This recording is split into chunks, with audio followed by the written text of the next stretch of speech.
Bonjour à toutes et à tous, je suis le docteur Antoine Dubois et aujourd'hui, nous allons analyser le sujet les secrets révélés pour des reins jeunes et sains.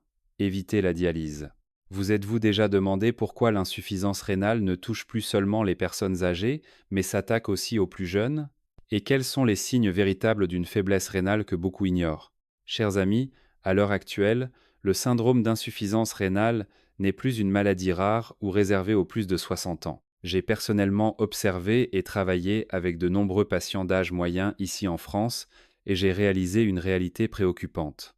La faiblesse rénale augmente rapidement, silencieusement et rajeunit, sans faire de bruit, mais avec la capacité de bouleverser la qualité de vie et le moral. Certaines personnes à peine trentenaires doivent déjà prendre des médicaments régulièrement, surveiller leur alimentation avec prudence, voir leur rythme de vie perturbé, souffrir d'insomnie et d'une fatigue persistante. Ce qui me préoccupe le plus, ce ne sont pas les statistiques, mais l'anxiété ressentie à chaque repas, à chaque nuit, par les personnes âgées et d'âge moyen.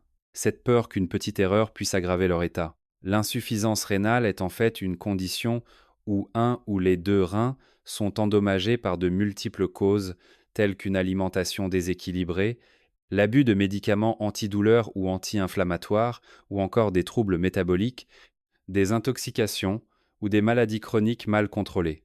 Lorsque les reins sont défaillants, le système de filtration sanguine et d'élimination des déchets fonctionne moins bien, entraînant une accumulation de toxines. L'excès d'eau n'est pas excrété selon le rythme biologique, ce qui entraîne des dysfonctionnements dans de nombreux autres organes. Je veux que vous compreniez que les reins sont comme un filtre qui doit être entretenu correctement.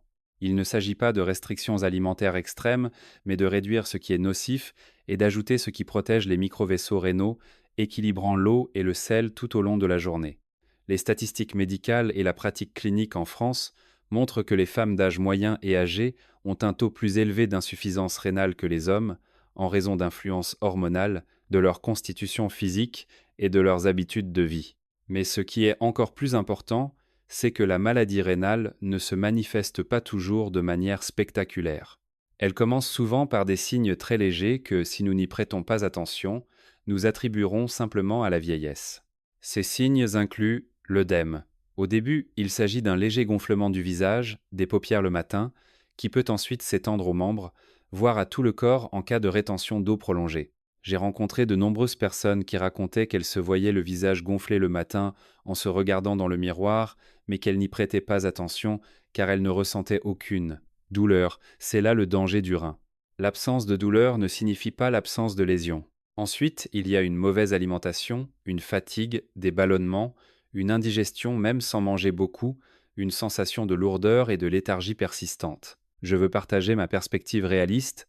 Lorsque le corps perd son équilibre métabolique en raison d'une filtration rénale inefficace, le système digestif ralentit également parce que le corps concentre son énergie sur les réactions inflammatoires et la rétention d'eau, ce qui rend le sommeil plus difficile, avec des réveils fréquents la nuit.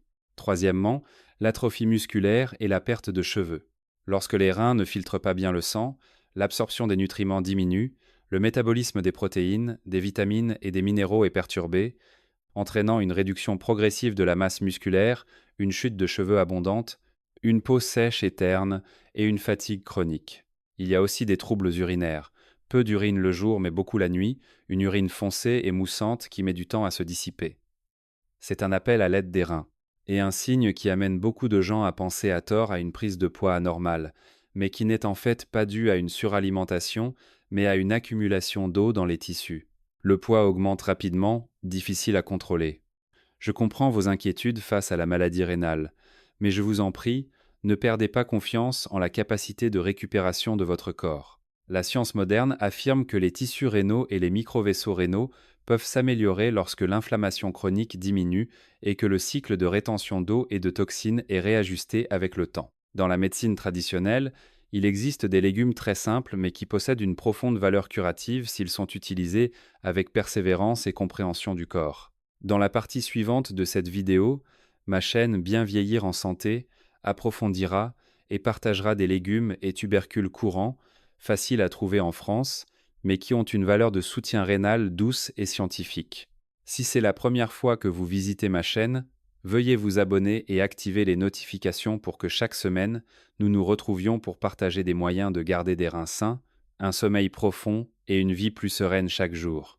Je vous prie de rester jusqu'à la fin de la vidéo, d'écouter lentement et attentivement, car vous serez surpris par le quatrième plat, très familier, mais peu de gens savent qu'il peut aider efficacement les reins à se rétablir. Première partie, 4 légumes économiques pour des reins en bonne santé. Secret numéro 1. Repousser l'insuffisance rénale avec la mâche. Je vous invite à découvrir la première recette. Repousser le syndrome d'insuffisance rénale avec la mâche. Un légume familier cultivé dans nos jardins en France et souvent présent sur nos tables, mais qui est un guérisseur silencieux. La mâche, selon la médecine traditionnelle, est de nature froide, a une saveur légèrement piquante et est particulièrement reconnue pour ses propriétés diurétiques, rafraîchissantes, détoxifiantes, anti-inflammatoire et antibactérienne, et surtout, elle réduit les œdèmes.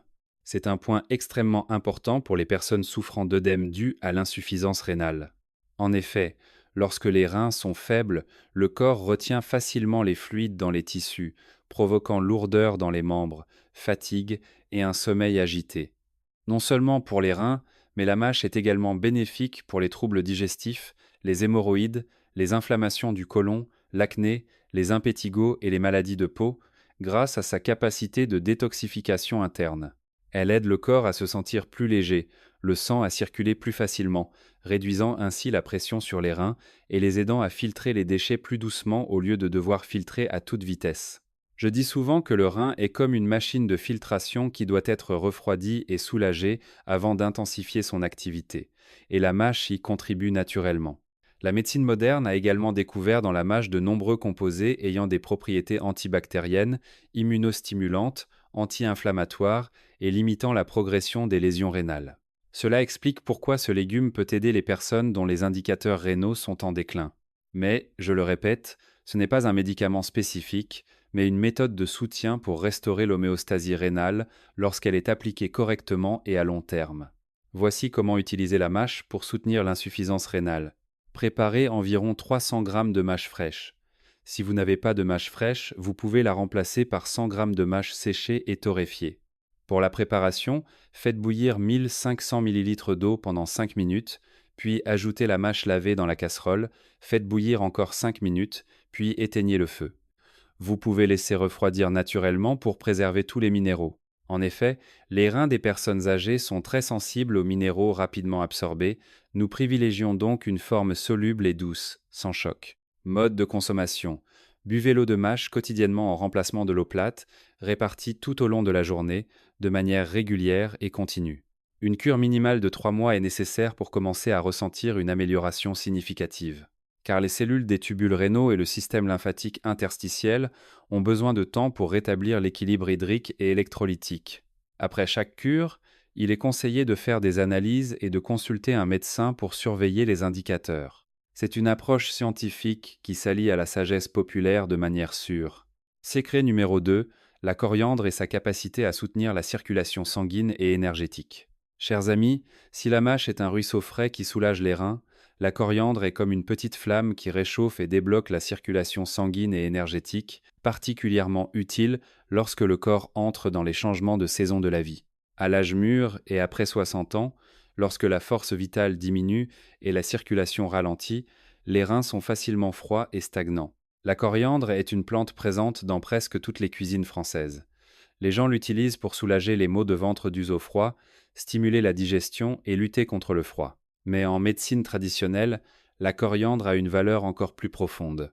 Elle est de nature chaude, a une saveur légèrement piquante et un arôme prononcé, aidant à réguler le ki, énergie vitale, à activer la circulation sanguine, à disperser le froid, à soutenir les reins et à augmenter la circulation de l'énergie vitale dans le corps. Chez les personnes âgées, lorsque la microcirculation sanguine est faible, l'espace interstitiel a tendance à retenir les fluides, la circulation sanguine et énergétique est entravée, les reins doivent travailler plus dur pour maintenir l'équilibre des fluides, entraînant fatigue, nicturie et sommeil agité. Par conséquent, l'utilisation correcte de la coriandre peut aider à rétablir le rythme circadien, aidant les reins à fonctionner plus en douceur dans un contexte où le corps est réchauffé à la base. La médecine moderne explique que la coriandre contient des huiles essentielles riches en composés anti-inflammatoires et antioxydants, capables de réduire les inflammations légères, d'améliorer le tonus vasculaire et d'augmenter la perfusion tissulaire périphérique. Chez les personnes de plus de 60 ans, le système vasculaire a tendance à se scléroser et l'élasticité des parois vasculaires diminue. Une légère augmentation de la circulation aidera à réduire la vasoconstriction réflexe nocturne, aidant les reins à recevoir suffisamment de sang nutritif pendant le repos, brisant ainsi le cycle d'augmentation nocturne du cortisol, de vasoconstriction rénale et de réduction de la perfusion rénale qui provoque la fatigue diurne. Je dis souvent que des reins sains ne sont pas seulement de bons résultats d'analyse, mais des reins suffisamment nourris en sang, suffisamment chauds, avec des périodes de repos adéquates, fonctionnant en harmonie. La méthode d'utilisation la plus simple, selon la tradition populaire, est de prendre une poignée de coriandre fraîche, de la laver, de la piler finement et d'en boire le jus. Mais je veux aller plus loin avec des instructions pratiques. La posologie est la clé car la coriandre est chaude. Si elle est utilisée excessivement, elle peut provoquer une chaleur interne, une sécheresse buccale, une irritation gastrique, une légère augmentation du rythme cardiaque ou un déséquilibre yin-yang interne, surtout chez les personnes ayant des pathologies sous-jacentes. Par conséquent, vous devez comprendre le principe.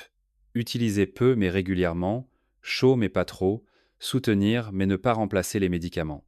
Outre le jus, la coriandre peut être incorporée dans les repas quotidiens, par exemple avec des œufs à la coque, du riz cantonais, des soupes de poisson ou ajoutée au riz nature, lorsque le corps se sent froid et manque d'énergie.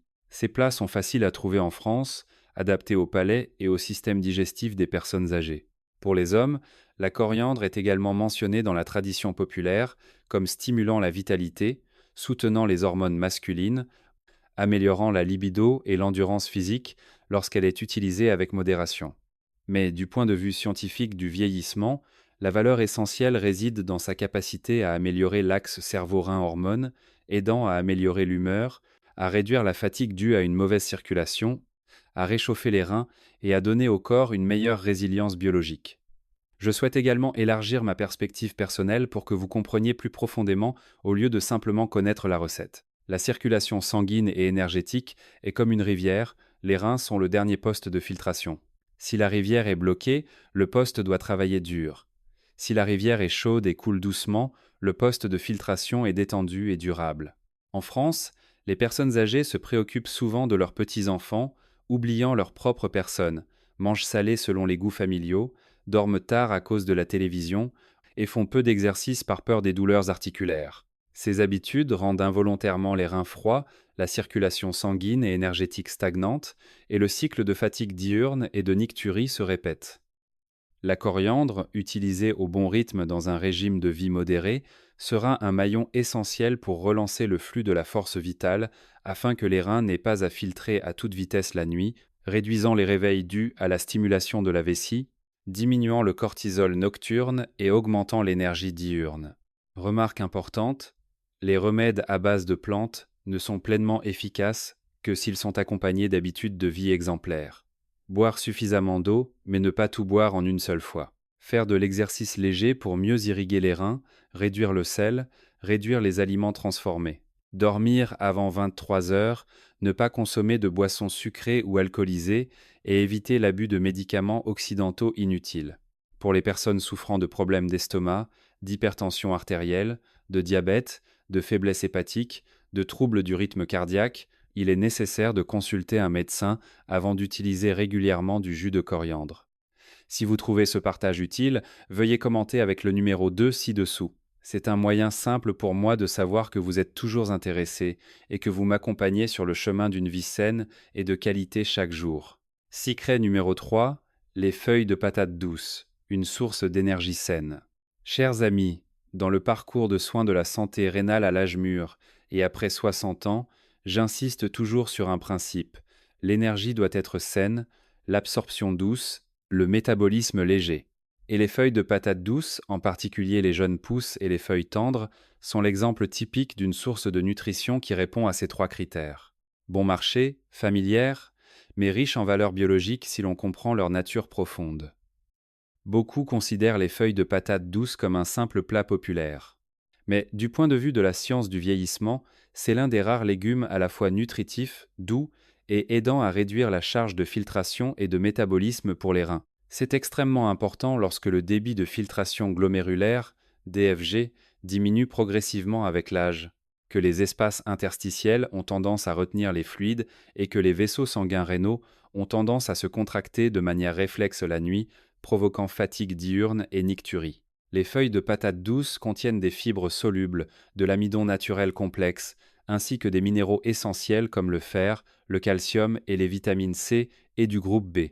Ces substances aident le corps à ne pas tomber en épuisement énergétique, à maintenir le tonus musculaire de la vessie, l'équilibre électrolytique et la résistance circulatoire lorsque les reins commencent à s'affaiblir. Chez les personnes âgées, les reins ne filtrent pas seulement les déchets, ils assument également la tâche de stabiliser la glycémie, de réguler les hormones et de maintenir l'équilibre des fluides internes. Si les sources de glucides consommées sont absorbées trop rapidement ou sont trop sucrées, les reins doivent suivre pour stabiliser l'environnement interne, ce qui à long terme crée une inflammation latente et augmente la sclérose. Les feuilles de patate douce sont différentes. La glycémie augmente très lentement. L'énergie est libérée de manière durable, ce qui aide les reins à ne pas être obligés de travailler rapidement, surtout après les repas. Le point le plus précieux réside dans les fibres. Les fibres des feuilles de patate douce aident à réduire la constipation, favorisent la santé de la microflore intestinale, réduisant ainsi les toxines métaboliques, toxines urémiques, qui seraient réabsorbées dans le sang. Un facteur rarement mentionné mais qui a un impact direct sur la charge de filtration des reins. Je compare souvent l'intestin à la source et le rein à l'aval. Si la source est bloquée, l'aval doit forcer. Si l'intestin est amélioré, la circulation des fluides interstitiels est plus stable. La vessie est moins irritée, le cortisol nocturne augmente moins et les reins reçoivent un apport sanguin plus régulier. C'est un cercle vertueux dont les personnes âgées ont grand besoin.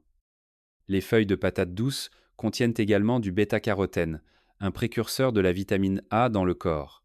Le bêta-carotène a la capacité de réduire le stress oxydatif, de protéger les cellules endothéliales, de soutenir la réparation des tissus lésés et de ralentir la progression de la sclérose glomérulaire.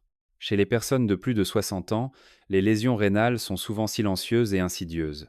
Par conséquent, les antioxydants naturels provenant d'aliments comme les feuilles de patate douce sont plus significatifs qu'un simple apport calorique. Vous pouvez préparer les feuilles de patate douce de nombreuses façons faciles à trouver en France, comme les faire bouillir, les cuisiner en soupe légère, les faire sauter avec peu de sel, les accompagner de riz nature ou de riz complet. Mais je veux insister sur un niveau de pratique supplémentaire. Lorsque les reins sont faibles, il ne s'agit pas de manger ce qu'il y a de meilleur, mais de manger ce qui est le plus adapté à son rythme biologique. Une soupe de feuilles de patates douces légèrement assaisonnée au déjeuner aidera les reins à recevoir de l'énergie sans choc interne. C'est totalement différent d'un repas salé ou trop sucré qui obligerait les reins à filtrer rapidement. La posologie populaire est souvent une poignée, mais la science l'appelle une quantité modérée adaptée à la capacité digestive et métabolique. Évitez de manger trop en un seul repas, ce qui peut provoquer des ballonnements, une indigestion, une stimulation réflexe de la vessie et des réveils nocturnes. Pour les personnes atteintes de maladies chroniques comme un estomac sensible, l'hypertension artérielle, le diabète, des problèmes cardiaques, les feuilles de patates douces sont saines, mais il faut respecter les principes. Ne pas trop saler, ne pas frire, ne pas ajouter de sucre, manger avec modération et observer les réactions du corps. Si vous prenez des médicaments pour les reins ou la tension artérielle, consultez votre médecin avant d'utiliser du jus ou de manger trop souvent, car l'objectif est de soutenir et non d'interférer avec le traitement. Je crois toujours que les choses les moins chères de la cuisine française sont parfois les plus durables pour les reins, parce qu'elles accompagnent la vie, ne provoquent pas d'épuisement métabolique et nourrissent le corps avec persévérance plutôt qu'avec bruit. Les feuilles de patate douce ne sont pas un remède miracle, mais une source d'énergie saine qui aide les reins à être nourris par un flux sanguin régulier, à réduire la charge métabolique après les repas et à être moins entraînés dans le cycle de stress endothélial nocturne. C'est là la philosophie d'entretien rénal que les personnes âgées doivent comprendre. Secret numéro 4, l'ail. Un antibiotique naturel pour prévenir l'insuffisance rénale. Chers amis, en parlant d'ail, je ne le vois pas comme un simple condiment, mais comme une capsule naturelle contenant la philosophie de guérison de la terre.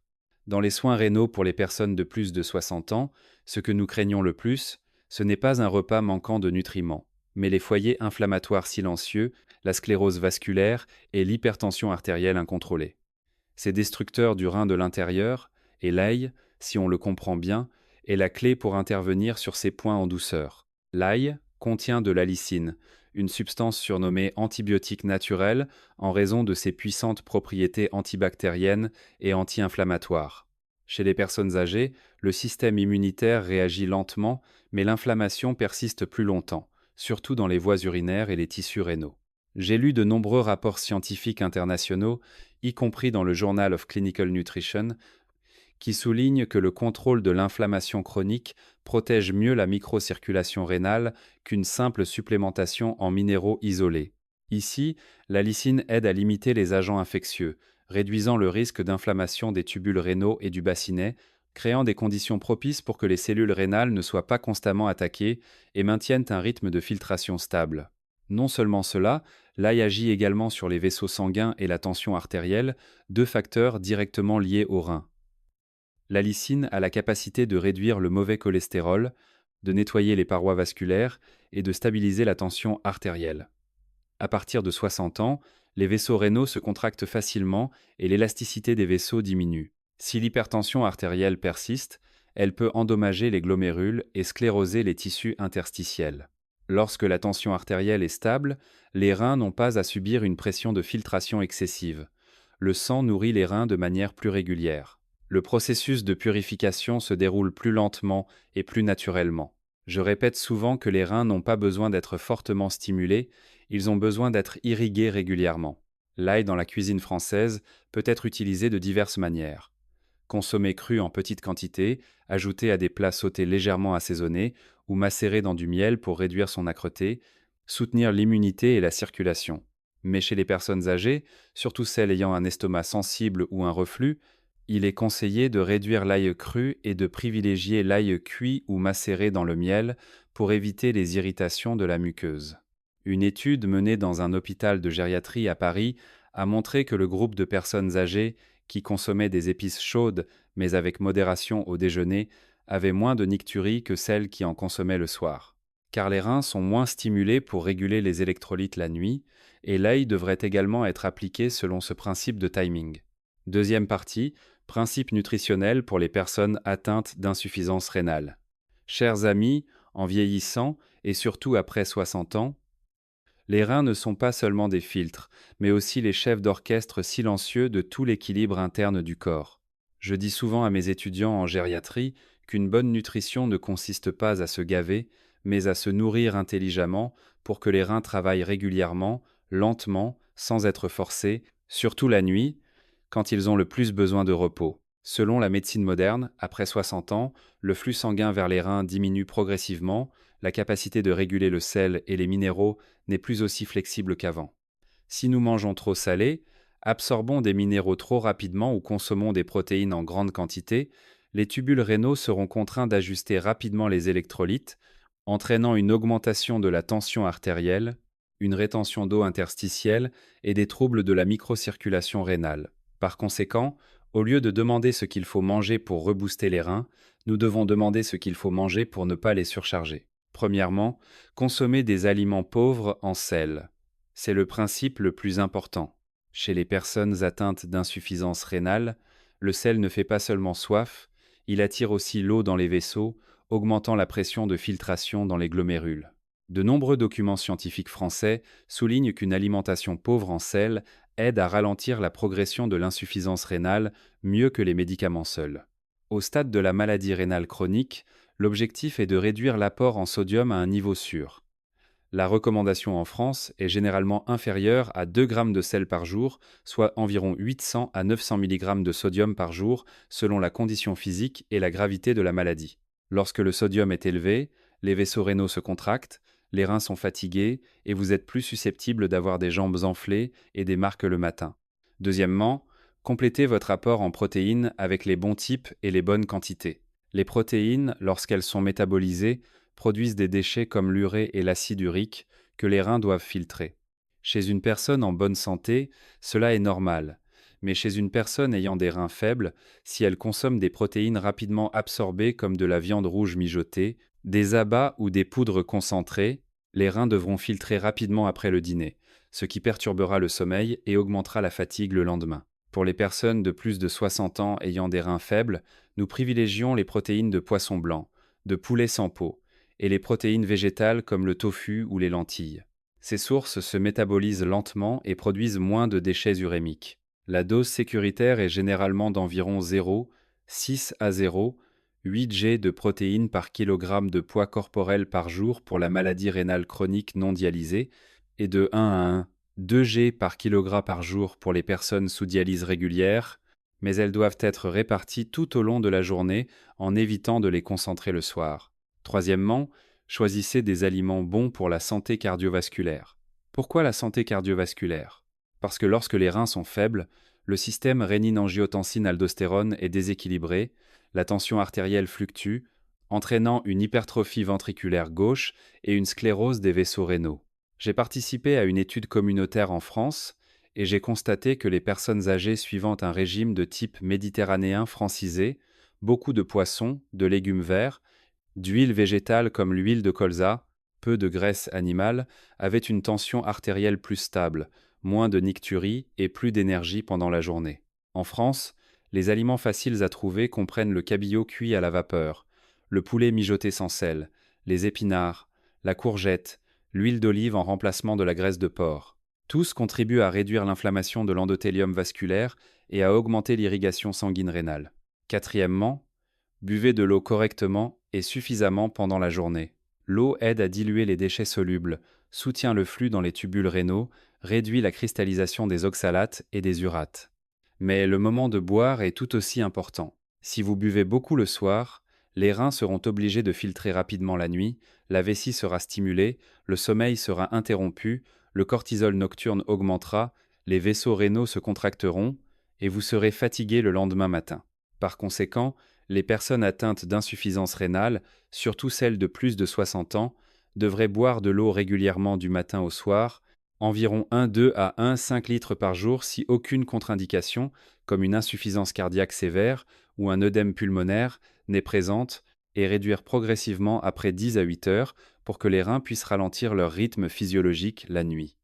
Si vous trouvez ce partage utile, veuillez commenter avec le numéro 4 ci-dessous.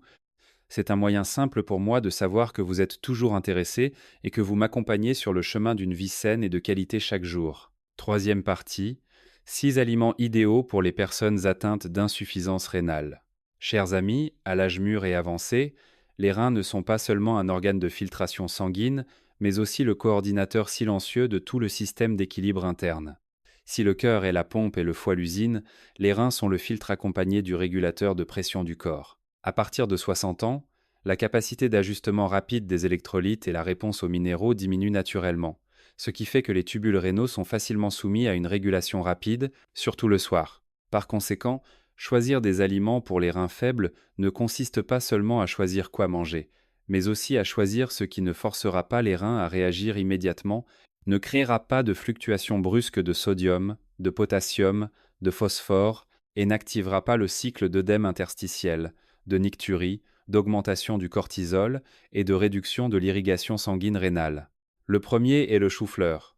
En France, le chou-fleur n'est pas un aliment exotique. C'est un légume familier, facile à trouver, à cuisiner et adapté au palais des personnes d'âge moyen et âgé. Lorsque les reins sont faibles, l'important n'est pas de manger beaucoup, mais de manger ce qu'il faut pour que les reins ne soient pas obligés de filtrer rapidement, surtout après le dîner. C'est le moment où le corps passe naturellement en mode repos et régénération. D'un point de vue scientifique, 100 g de chou-fleur contiennent en moyenne 50 à 60 mg de vitamine C, 6 à 22 mg de vitamine K, 57 à 65 mg de folate. Ce sont des micronutriments qui ne traitent pas directement la maladie, mais aident à réduire l'inflammation latente, soutiennent la réparation de l'épithélium des tubules rénaux et protègent les cellules du stress oxydatif, un facteur silencieux qui détruit les microvaisseaux rénaux avec le temps. La précieuse qualité du chou-fleur est que ces nutriments entrent dans le corps de manière progressive, biologique, sans précipitation. Ainsi, les reins ne reçoivent pas l'ordre d'accélérer l'élimination des déchets immédiatement après le repas. Je compare cela à l'arrosage d'une plante. Si on arrose lentement, le sol absorbe. Si on arrose vite, tout s'écoule. Du point de vue de la digestion rénale et du métabolisme, le chou-fleur contient environ 2, 6 à 3, 4 G de fibres pour 100 grammes, dont des fibres solubles qui aident à réduire l'absorption de sel dans l'intestin, à abaisser le mauvais cholestérol, à aplanir la courbe de glycémie après les repas et à réduire la quantité de toxines endogènes que les reins doivent éliminer.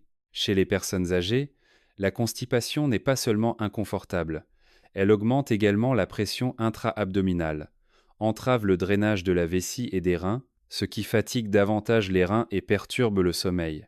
Par conséquent, le chou-fleur non seulement nourrit le corps, mais libère également une voie d'évacuation pour le système excréteur.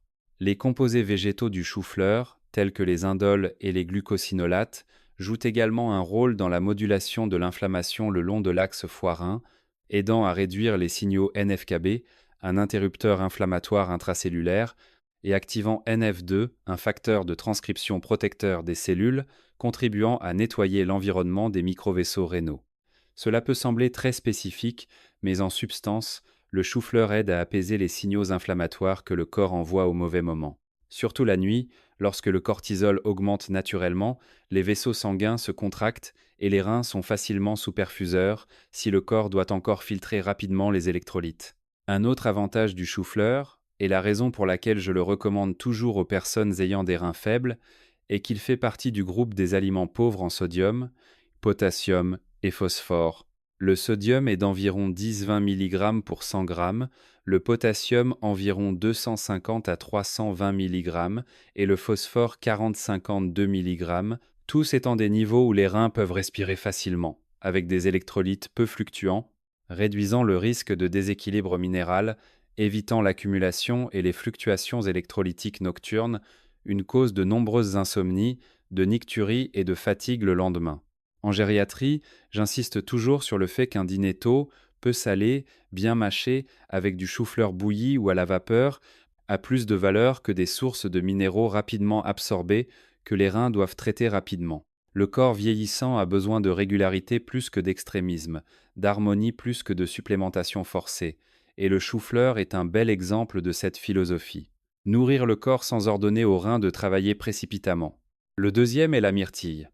En France, la myrtille n'est plus un fruit importé de luxe, elle est désormais largement cultivée dans des régions comme les Vosges ou l'Ardèche et distribuée régulièrement dans les supermarchés et les magasins de fruits et légumes frais. Pour les personnes d'âge moyen et âgé, c'est un grand avantage. Facile à acheter, prix stable, qualité bien contrôlée, sans dépendre des saisons d'importation irrégulières comme auparavant. D'un point de vue de la biologie nutritionnelle, 100 g de myrtilles fraîches contiennent environ 9 à 12 g de sucre naturel. Mais ce qui est plus notable, c'est qu'elles sont accompagnées de 2, 4 à 2, 8 G de fibres. Ce sont ces fibres qui agissent comme un ralentisseur, permettant au glucose d'entrer lentement dans le sang, sans créer de pic de glycémie après les repas, évitant ainsi d'obliger les reins à réguler l'insuline et à augmenter rapidement l'irrigation sanguine. Ce qui est très fréquent si l'on mange des fruits sucrés sans fibres. À un âge avancé, les reins n'aiment pas les changements rapides. Ils sont comme une personne âgée traversant un pont en bambou, ils ont besoin d'un rythme stable, sans secousse. La force principale de la myrtille réside dans les anthocyanes et les polyphénols. Ces composés antioxydants se trouvent en profondeur dans la couleur bleu-violet de la peau du fruit. Ils ont la capacité de neutraliser les radicaux libres, de réduire la peroxydation lipidique des membranes cellulaires et de diminuer les signaux inflammatoires IL-6 et TNF-alpha, deux cytokines qui favorisent le cycle de lésion des glomérules et des tubules rénaux. Je dis souvent à mes patients âgés que l'inflammation chronique est comme un petit feu persistant, tandis que la myrtille est comme une pluie légère mais durable, rafraîchissant à la racine, sans l'éteindre avec un jet d'eau qui provoquerait un choc. Un autre avantage important, particulièrement adapté aux personnes ayant des reins faibles ou une fonction rénale diminuée, est que la myrtille fait partie du groupe des aliments pauvres en potassium et en phosphore. Pour 100 grammes, elle contient environ 77 mg de potassium et 12 à 10 à 8 mg de phosphore, ce qui est beaucoup plus faible que les fruits tropicaux très sucrés. Grâce à cela, les reins n'ont pas à augmenter la pression de filtration des ions, limitant le risque de fluctuations électrolytiques, d'œdème, d'insomnie due à la nicturie, ou de fatigue diurne due à une vasoconstriction rénale et un manque d'irrigation sanguine. La myrtille a également un effet anti-inflammatoire naturel. Dans les voies urinaires, ses composants biologiques aident à apaiser la muqueuse de la vessie et du bassinet, réduisant la sensation de brûlure à la miction, aidant les personnes souffrant de cystite, de pyélonéphrite et d'infections urinaires récurrentes. Ce sont des pathologies très fréquentes après 60 ans lorsque l'immunité diminue et le tonus vésical s'affaiblit. Dans cette tranche d'âge, une infection légère peut fatiguer les reins plus longtemps que chez les jeunes. Lorsque la myrtille est intégrée correctement dans un repas léger, préparé rapidement, bien mâché, avec une bonne hydratation, elle révélera sa véritable valeur. Réduire l'inflammation, réduire l'oxydation, réduire la charge de filtration des minéraux aide les personnes âgées à suivre un long chemin avec des reins toujours fonctionnels, non par magie, mais par la science et la persévérance respectant les lois du vieillissement du corps. Le troisième est le blanc d'œuf de poule. Chers amis, dans la nutrition pour l'âge mûr et avancé, les protéines sont un pilier de la vitalité. Mais pour les personnes atteintes d'insuffisance rénale, les protéines sont comme une balance fragile. Un manque de protéines affaiblit le corps, réduit la synthèse d'albumine, diminue la masse musculaire, rend plus vulnérable aux maladies et entraîne une fatigue mentale persistante. Cependant, un excès de protéines, en particulier des protéines difficiles à métaboliser, augmentera la filtration des déchets azotés par les reins, augmentant la pression intraglomérulaire et accélérant la progression de la sclérose. C'est pourquoi j'insiste toujours sur l'importance d'une quantité adéquate de protéines, du bon type et au bon rythme biologique, plus que sur la quantité brute. Parmi les sources de protéines courantes, le blanc d'œuf de poule est un choix idéal pour les personnes ayant des reins faibles. Un blanc d'œuf contient environ 5 à 4 grammes de protéines complètes, avec tous les acides aminés essentiels tels que la leucine, l'isoleucine, la valine. Ces acides aminés à chaîne ramifiée aident à protéger les muscles et à prévenir l'atrophie musculaire après 60 ans, lorsque la capacité de synthèse protéique endogène diminue naturellement. En particulier, la teneur en phosphore du blanc d'œuf est très faible par rapport à la viande rouge, aux abats, aux poissons séchés ou aux fruits de mer séchés, des aliments qui peuvent provoquer de fortes fluctuations électrolytiques. Un faible taux de phosphore signifie que les reins n'ont pas à se forcer pour réguler le métabolisme minéral. Une pression souvent sous-estimée, mais qui affecte directement la fatigue, les démangeaisons cutanées, les crampes et les troubles du sommeil. Le blanc d'œuf ne contient pratiquement pas de graisse, n'augmente pas les lipides sanguins, ne provoque pas d'inflammation de l'endothélium des vaisseaux rénaux, ce qui permet un flux sanguin plus doux vers les reins, réduisant l'activation des réactions de vasoconstriction dues aux mauvaises graisses après les repas. Chez les personnes souffrant d'insuffisance rénale chronique ou sous dialyse, le blanc d'œuf est considéré comme une source de protéines fondamentale dans les protocoles nutritionnels gériatriques car il n'augmente pas rapidement l'urée et la créatinine et ne provoque pas d'augmentation soudaine. De la filtration nocturne. Vos reins sont comme un travailleur âgé qui peut encore travailler mais déteste être pressé.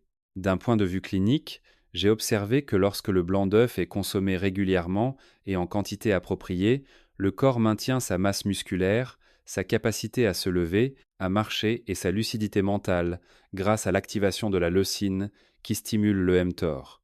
Un signal important de synthèse musculaire qui aide les personnes âgées à ne pas tomber dans le cercle vicieux de la faiblesse musculaire, de la réduction de l'activité physique et de la diminution de l'irrigation sanguine rénale.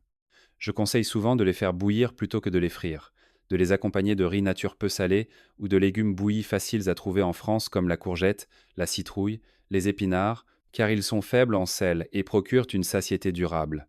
Évitez de les consommer avec des sauces salées, évitez de les frire avec beaucoup d'huile pour ne pas transformer un aliment bénéfique pour les reins en une charge métabolique.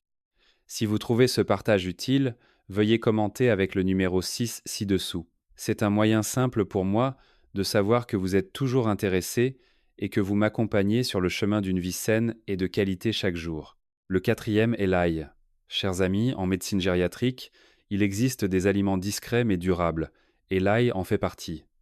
L'ail est considéré comme un antibiotique naturel. Cela ne vient pas seulement de la sagesse populaire, mais est également expliqué scientifiquement par l'allicine et les composés soufrés organiques. Ces substances ont des propriétés anti-inflammatoires et antibactériennes, aidant le corps à limiter les foyers inflammatoires latents, réduisant le risque d'inflammation des voies urinaires et de la vessie. Ce sont des facteurs qui font souvent progresser la maladie rénale plus rapidement après 60 ans, lorsque la barrière immunitaire naturelle s'amincit. À l'âge mûr et avancé, les reins sont fortement affectés par la tension artérielle et la rétention d'eau. C'est pourquoi j'insiste toujours sur un principe: réduire le sodium pour diminuer la pression de filtration. Et l'ail nous aide à le faire de manière très intelligente. Lorsque vous devez manger peu salé, le goût peut devenir terne, l'appétit diminue, vous avez tendance à sauter des repas, manquer d'énergie, de protéines et de plaisir culinaire. Mais il suffit d'utiliser de l'ail légèrement frit, haché ou grillé. Le plat reprend immédiatement du goût sans avoir besoin d'ajouter du sel. Une gousse d'ail au bon moment peut redonner de l'attrait à un repas, pour que vous mangiez peu salé mais avec plaisir. Cela aide ainsi à contrôler la tension artérielle, à réduire la rétention d'eau, à diminuer le gonflement des jambes et à soulager les reins de la charge de filtration. La science montre également que l'ail contient de la vitamine C, de la vitamine B6, du manganèse, des micronutriments essentiels pour renforcer l'immunité, soutenir le métabolisme énergétique dans les mitochondries, améliorer la réparation des tissus, en particulier les tissus stressés par le vieillissement. Lorsque le corps est moins sujet aux infections, il active moins les réactions inflammatoires, et les reins peuvent également se reposer biologiquement davantage, sans avoir à augmenter leur filtration d'urgence lors des épisodes inflammatoires récurrents. En gériatrie, je considère les reins comme un organe très sensible à la précipitation. Ils aiment être protégés avant d'avoir à être traités, ils aiment être nourris durablement plutôt que stimulés rapidement. Cependant, vous devez également noter que l'ail, bien que bon, doit être consommé avec modération. Si vous mangez trop d'ail cru, surtout si votre estomac est déjà sensible en raison de l'âge, cela peut provoquer des brûlures d'estomac, des reflux, des insomnies et une réduction de l'absorption des nutriments. Cela fatigue involontairement les reins. Je conseille souvent de consommer 1 à 2 gousses d'ail par jour, réparties au petit déjeuner ou au déjeuner, ou ajoutées à des soupes de légumes peu salées comme la courgette, ou à du riz nature légèrement assaisonné, juste assez pour aromatiser sans irriter, et tout en maintenant son efficacité anti-inflammatoire naturelle. Le 5e est l'oignon. Ce qui me fait apprécier l'oignon ne réside pas seulement dans ses valeurs nutritionnelles, mais aussi dans la philosophie de prendre soin d'un corps vieillissant. Manger pour se nourrir sans forcer les reins à travailler rapidement. L'oignon a un arôme distinctif grâce à ses composés soufrés naturels qui aident à activer les zones gustatives et olfactives, créant une sensation de saveur riche dans les plats sans avoir besoin d'ajouter de sel. Pour les personnes âgées, c'est un avantage psychologique culinaire, car après une longue période d'alimentation fade, le goût peut s'émousser, entraînant une perte d'appétit et une perte de poids, ce que des reins faibles ne peuvent absolument pas supporter. L'oignon nourrit donc non seulement le corps, mais aussi le plaisir du repas. 100 g d'oignons frais contiennent moins de 5 mg de sodium, un niveau sûr pour la plupart des personnes devant limiter le sel. Mais derrière cela se cache un système de micronutriments important. Les vitamines B6 et les folates participent à la synthèse des neurotransmetteurs, aidant à réduire la fatigue nerveuse périphérique souvent rencontrée à l'âge mûr et avancé. La vitamine C, environ 7 à 9 mg 100 g, aide à neutraliser les radicaux libres et à réduire l'inflammation chronique silencieuse. Quant au manganèse, c'est un cofacteur de l'enzyme superoxyde dismutase, un bouclier antioxydant pour l'endothélium des vaisseaux rénaux. Lorsque l'endothélium est plus sain, le sang arrive aux reins de manière plus stable, la filtration est plus douce, provoquant moins d'œdème et moins de fluctuations de la tension artérielle après les repas. Je tiens également à souligner un aspect physiologique souvent négligé. Le ralentissement du transit intestinal chez les personnes âgées augmente les toxines endogènes comme l'indoxylsulfate et le pécrésylsulfate, des substances que les reins doivent éliminer. L'oignon est riche en fibres solubles prébiotiques, nourrissant les bonnes bactéries intestinales et aidant l'intestin à mieux détoxifier, ce qui réduit la pression de filtration sur les reins. Quand l'intestin est sain, le sommeil est également sain. Quand le sommeil est paisible, le cortisol nocturne diminue. Quand le cortisol diminue, les vaisseaux rénaux se dilatent davantage. C'est le cercle vertueux de la modération. Vous pouvez préparer l'oignon de manière douce, en suivant le rythme du corps. Faire cuire l'oignon à la vapeur accompagné de poissons braisés sans sel. Cuisiner de la soupe d'oignon avec des carottes et du navet blanc sans sel pour augmenter la saveur umami naturelle. Ou faire mijoter l'oignon avec de la citrouille pour augmenter la douceur naturelle. Ces plats n'obligent pas les reins à filtrer rapidement, mais donnent une énergie durable au corps. Le goût est éveillé, la glycémie est stable, l'intestin détoxifie bien et les reins sont irrigués dans un état de paix. C'est la manière de prendre soin des reins durablement à l'âge mûr. Le sixième est le navet. Chers amis, dans la médecine des soins rénaux chroniques pour les personnes de 60 ans et plus, le navet blanc n'est pas seulement un légume, mais un aliment stratégique car il est adapté à la physiologie des reins vieillissants. 100 g de navet blanc frais contiennent environ 20 à 25 mg de vitamine C, un antioxydant important qui aide à réduire l'inflammation chronique de faible intensité, à protéger les tissus interstitiels rénaux et les parois des vaisseaux rénaux du stress oxydatif. C'est un mécanisme silencieux qui accélère la progression de la maladie rénale avec l'âge. La teneur en fibres de 1,6 à 2 g, 100 g, bien que pas excessivement élevée, est constituée de fibres solubles ayant une activité prébiotique qui nourrit le système de bactéries bénéfiques de l'intestin. Lorsque l'intestin est sain, la production de toxines endogènes comme l'urée, l'acide urique et l'indoxyle sulfate est réduite directement dans le tube digestif, ce qui diminue la charge de filtration sur les reins.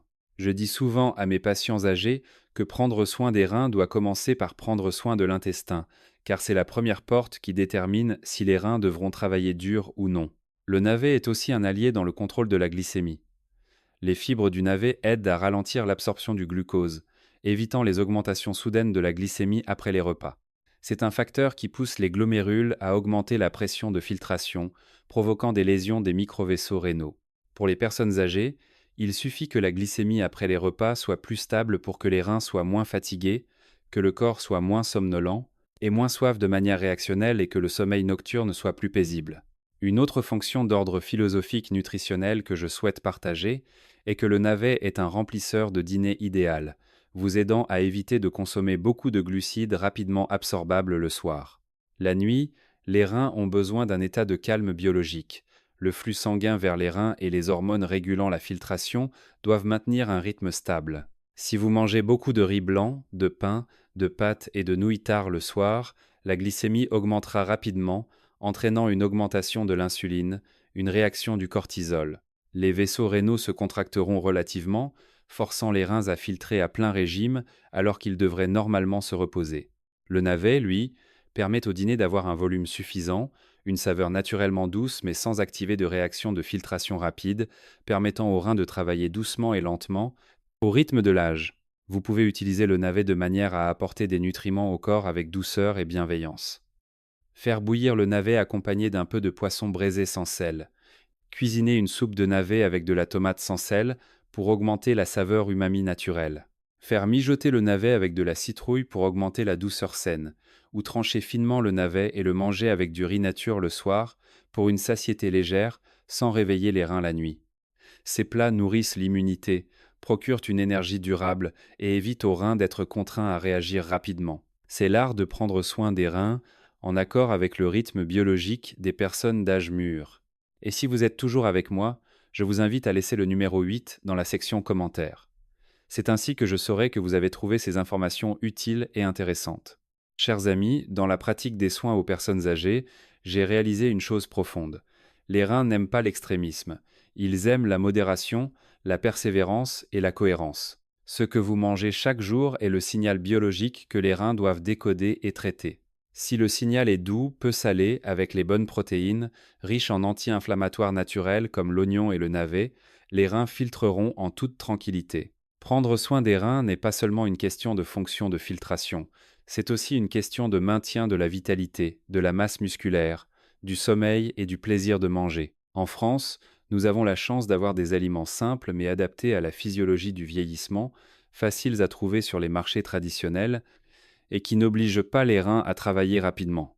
Des reins en bonne santé ne viennent pas de la magie, mais de choix judicieux à chaque repas. La compréhension du corps vieillissant, combinée à une activité physique modérée et à des examens médicaux réguliers pour ne pas manquer les signes silencieux. Chaque gousse d'ail, chaque feuille de légumes, chaque bol de soupe légère peut devenir un remède biologique naturel s'il est utilisé au bon moment et en bonne quantité pour que le corps soit nourri sans être surchargé. Si vous avez trouvé le contenu d'aujourd'hui utile, veuillez cliquer sur j'aime pour me faire savoir que vous êtes toujours avec moi et que vous me soutenez. Abonnez-vous à ma chaîne pour que, à chaque nouvelle vidéo, vous soyez la première personne informée et que nous puissions continuer ensemble à apprendre à vivre sainement, joyeusement et sereinement. Et si vous le pouvez, veuillez partager cette vidéo avec vos proches, amis, voisins, car qui sait, un petit partage de votre part pourrait aider quelqu'un à avoir une meilleure qualité de vie chaque jour.